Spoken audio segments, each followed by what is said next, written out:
Welcome back to Puttin You On. I'm the female Don Dada, and today's episode is about staying out of that man's phone. Today, we dive into a psychology of the snooping, trust, privacy, and why you should protect your digital boundaries. What's the meanest thing you've ever done to a man? Is the question that went viral on TikTok recently. But the story behind it became a modern day cyber psychology case study. A woman went through her boyfriend's backup phone, found proof he's been cheating, and plotted revenge that left him stranded at an airport, boom, jobless, boom, and confused. And the internet, half of you guys said she's iconic. The other said that's criminal. But here's the real question I want to unpack today. What actually happens when you go through someone's phone? Psychologically, ethically, and most importantly, legally. Because in 2025, your phone isn't just a gadget, it's your digital mind, your memories, your messages, your identity. And when someone goes through it without permission, that's not just snooping, that's psychological invasion and sometimes a legal violation that we are going to show you how to understand today. I'm going to show you guys how to sue them. Sue them, sue them, sue them, sue them. Hello. So today's episode is about boundaries, trust, revenge, and the law, and all through the lens of cyber psychology. So let's get into it. The story of digital revenge. The story that sparked the internet by a creator named Shonda Rhimes Stan account. If you know the creator, show her some love. She has an awesome stories about teaching people how to just navigate their relationships, as well as she's also very hilarious. I think she's quite funny. I'm going to play the TikTok that went viral on her story time, and we're just going to get into it. I did chop it up, so if you do want to see the full video, you can just go to her page, Shonda Rhimes Stan account, and you can go see it for yourself. So let's get into it. One time I was dating this guy and he had moved across country to Seattle for work.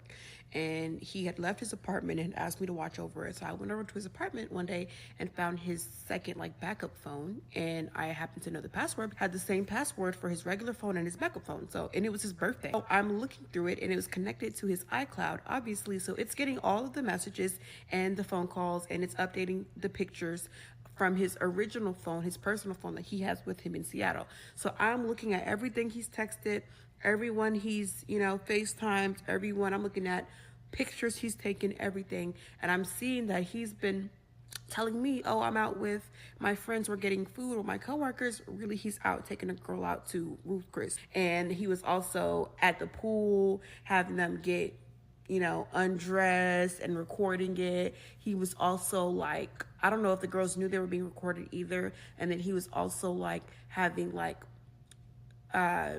not two, but three sums with other girls.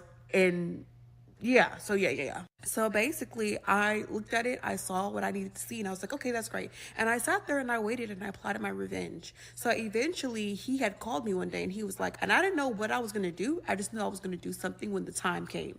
So he called me one day and he was like, I just got laid off. Apparently, it didn't work out. All of the workers that flew there or started their job at the same time he started, got terminated. Mind you, not terminated, laid off. Mind you, he had relocated to Seattle for this job. So he was staying in corporate housing until he could find his own accommodations. And they're like, yeah, they terminated me. They said that I can't stay here anymore. I don't have any money. I don't have anything, He was only up there for a few months. So I'm like, great.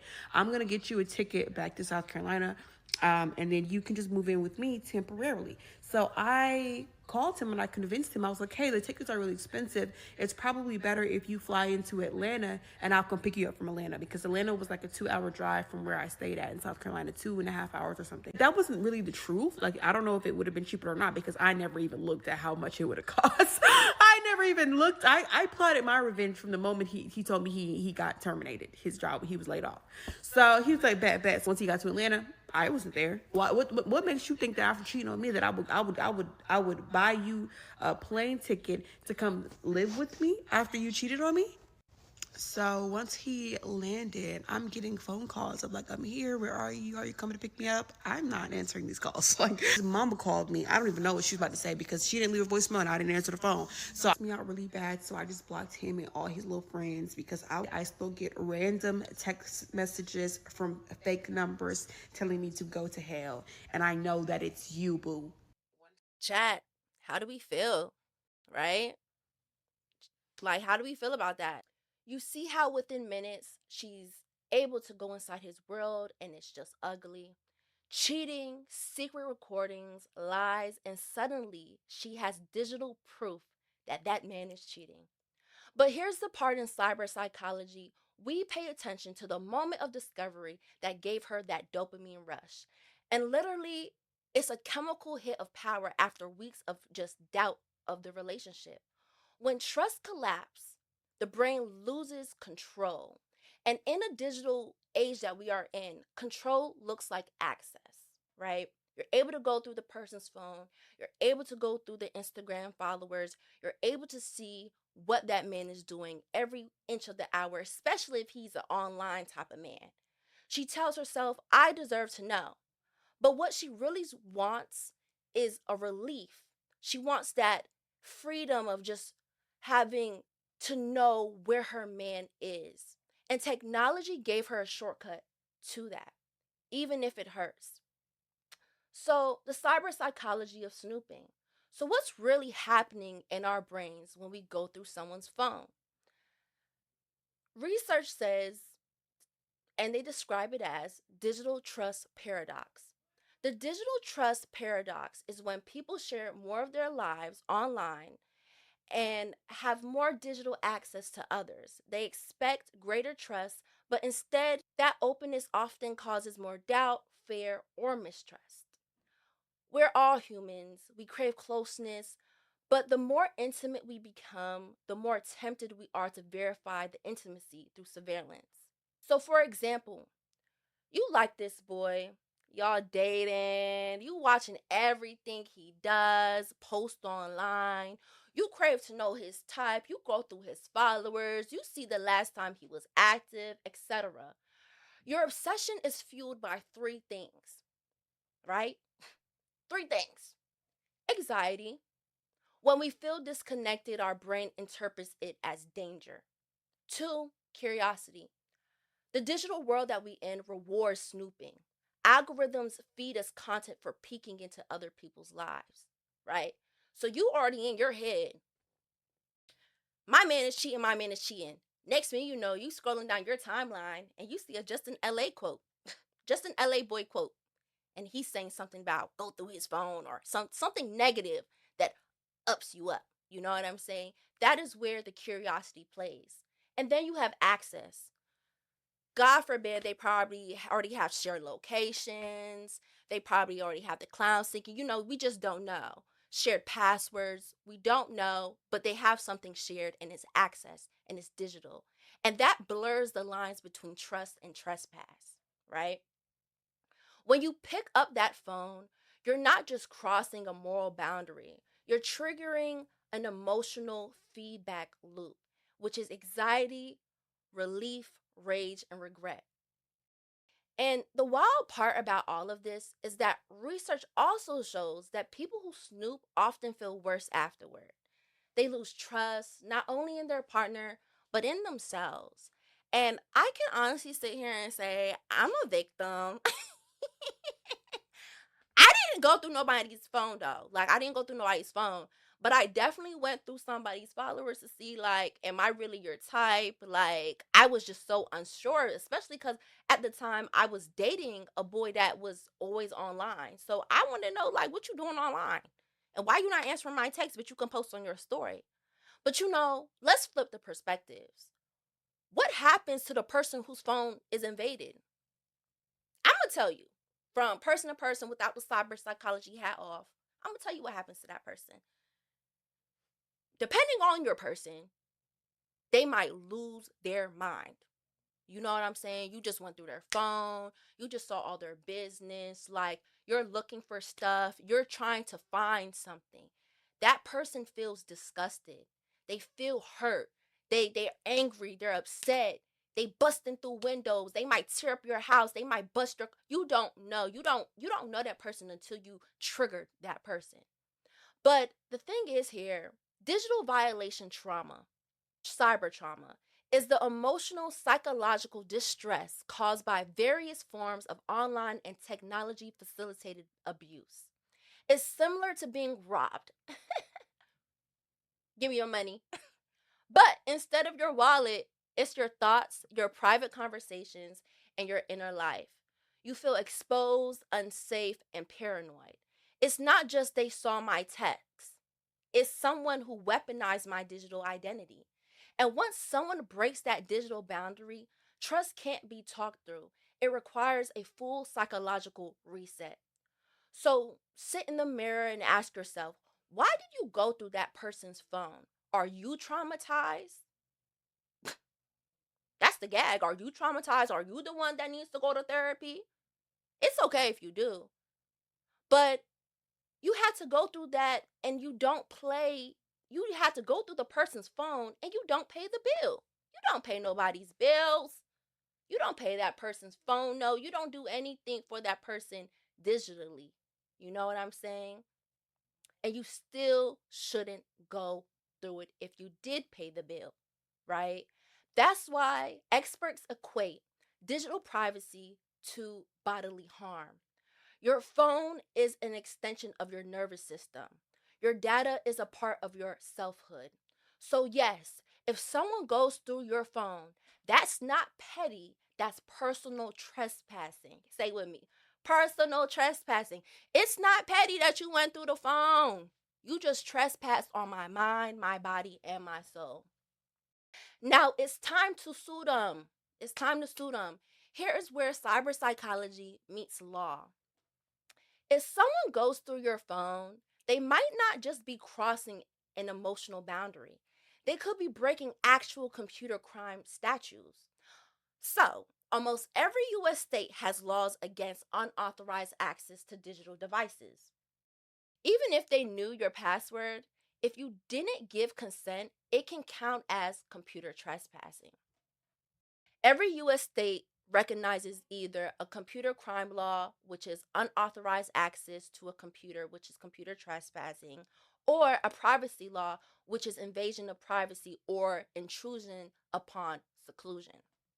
That means you can sue in every state, but the exact law differs. The best state for the digital privacy lawsuits are California. Let's go to the beach. Texas, Georgia, South Carolina, Washington State, New York, and Florida.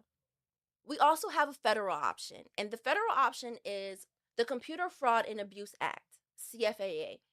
It's a federal offense to access a protected computer without authorization.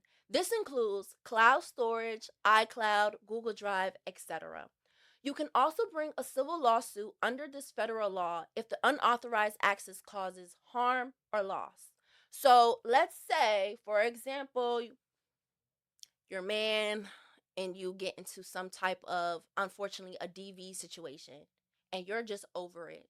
You can sue him, okay? He caused harm, you lost your car, a lot of things. Anything that causes loss or harm, you can sue.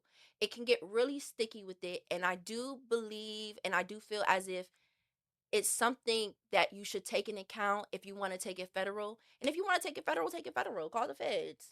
He went through your stuff. She went through your stuff. Take her to the feds. Take him to the feds. But the thing is though, why should you sue? Let's be honest. Let's just put it all on the floor. Suing your ex sounds very dramatic, right? But cyber psychology gives you a sense of understanding why you should take it seriously. It's about boundary reinforcement. When you file a civil suit or report unauthorized access, you're not just protecting your data, right? You're training your brain to recognize that your privacy deserves defense. Okay? Remember that. Your privacy deserves defense. Psychologists call this assertive closure. When victims of digital violation reclaim power through non revenge channels, it stops the emotional, endless mental replay of that they've been violated. You know, they violated me and got away with it. Cyber psychology helps you legally assert yourself and send a signal to your nervous system and say, you're not powerless. This is why I'm here. I want to help you guys. It also discourages repeat behaviors. When you enforce boundaries with people, learn that digital trespassing has real world consequences. Because here's the truth: privacy laws are the psychological armor of the digital age. And if you don't use them, you're teaching people your boundaries are optional. All right? It's like you don't care. You don't care about yourself if you let somebody sit up here and abuse you mentally because they decide to go through your phone. They decide to go through your phone. They decide to put they inflicted ill, nasty work onto your body and started drama and started unnecessary problems in the relationships. And it should have never been that, right? You have the right to sue. You have the right to stand up for your rights personally, mentally, physically, and most importantly, digitally. Okay? All right. The myth of I deserve to know. And I'm going to sit here and say you do not deserve to know. People often justify snooping by saying I deserve to know the truth. That's an illusion of certainty, meaning that our perception of having absolute knowledge or control is often screwed. Okay? It's not that it doesn't make any sense. We think more data will bring peace, but it really doesn't. It really doesn't bring any peace. What you're actually doing is outsourcing your intuition to technology, trying to verify feelings with screenshots. Yet no amount of data will make betrayal hurt less. And even if you have nothing, you didn't find anything in that phone, you've already damaged trust by searching. And I think that's what we need to understand. You look stupid when you go through somebody's phone. You look dumb. You look like you need to go find a therapist. You look like you need to go take some pills. Okay? It's not okay. Because love built on surveillance isn't love. It's digital anxiety. And to all the people that had to really go through this, I'm so sorry. But healing that digital trust wound is important. So, what do you do instead of snooping or suing? If you just want peace, pause before touching the phone when you feel the urge. Ask what emotion you're avoiding, right? Use direct communication, not digital investigation, right? Clarity, conversation, not evidence gathering. Reinforce your privacy standards. Don't share passwords unless absolute necessary. Document violations. If someone breaches your digital space, keep the evidence and then consult with a lawyer or a digital rights advocate. Not me though, but just use this as a reference. Reframe justice. Legal action isn't revenge, it's boundary recovery. Okay? Let's say it again. I'm going to say this again. Reframe justice. Legal action isn't revenge, it's boundary recovery. Because healing isn't about getting even, it's about reclaiming your sense of safety. It's about loving yourself. It's about being the person that you want to be and how you want to be treated. Because going through somebody's phone does not, they don't love you. They go through your phone, they don't love you. You go through somebody's phone, you don't love them. You're violating them. Every time you go through someone's phone, you're rewriting the emotional contract of the relationship from trust to surveillance. And every time someone goes through your phone, they're rewriting your psychological sense of safety. In 2025, privacy isn't a luxury, it's mental hygiene. Your phone is your mind, right? You're always on your phone. Your phone knows everything about you. That's just how the algorithms are. That's just how they built the phone, it's meant to know what time you sleep, what time you wake up. If you have an Aura ring like me, they know when I'm, it knows when you're on your cycle, it knows when you're stressed. Your phone has everything. Your data is your diary. And no one, not a partner, not a friend, not a relative, has the right to read your mind without consent. So don't snoop. Don't tolerate snooping. And if someone crosses that line, don't just block them, hold them accountable. Because cyber psychology and the law are all in one corner with you, girl. Gals and girls and gals, they got you. Boundaries aren't walls, they're mirrors. They reflect how much you value yourself and how much you love yourself. I'm the female Don Dada, and this was Puttin Ya On, decoding the digital side of human behavior. Protect your peace, protect your data, protect your dignity. Ciao.